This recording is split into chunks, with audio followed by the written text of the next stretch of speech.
kənarında görüşər. Biz öz üç Allah'ımıza inanırıq. Bizim Allahlarımız mütləq sənə bəla nazil eləyəcək. Sənin sülaləni də məhv eləyəcək. Sənin nəslinin axırına çıxacaq. Ardıcıllarında da bizim dinə qarşı son dərəcə məhəbbət yaradacaq. Eğer Muhammed'i sevirsinizse durun indidən onunla vidalaşın. Çünkü o sabahın güneş parıltılarını görmeyecek.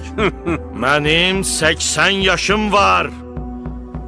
Bu uzun ömrümün düz 70 ilini dua və ibadətlə keçirmişəm.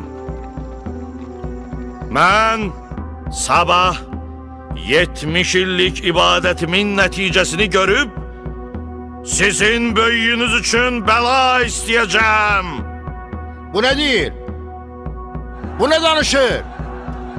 Ay cemaat, bu ne danışır? Bu ne değil? Sakit olun, sakit olun. Axı bu niye böyle danışır? Kimsə onlara bir söz deməsin. Sakit olun.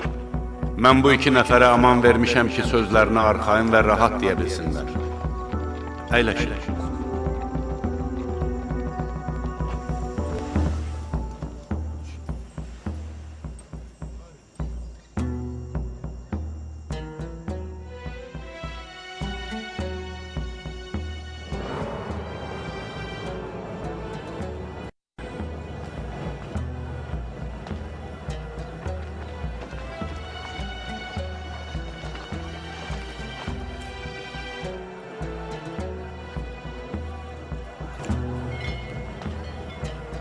Size bir nasihat vereceğim.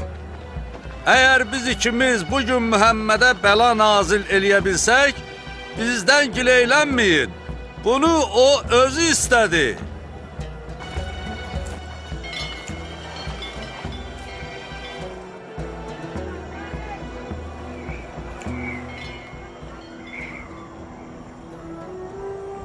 Adın ne daha güzel üzlü insan? Əbu Rafi, Müstəfa üçün azad edilmiş nökər. Senden bir sual soruşsam cevabımı verersen? Əlbəttə, soruş, ey Nəcranlı. Eğer Muhammed gelmek istese hansı yolla gelir? Elə bizim gəldiyimiz yolla. Hamının gedib gəldiyi yolla. Düz o xurma ağacının qabağındakı yolla.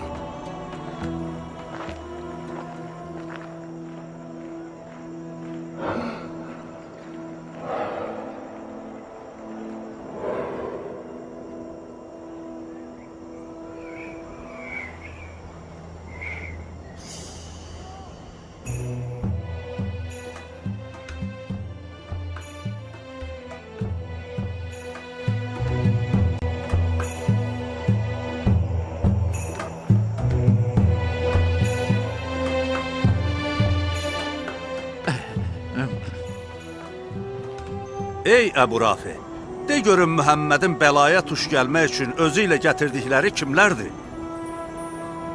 O sağ tərəfindəki kişi, onun kürəkəni və can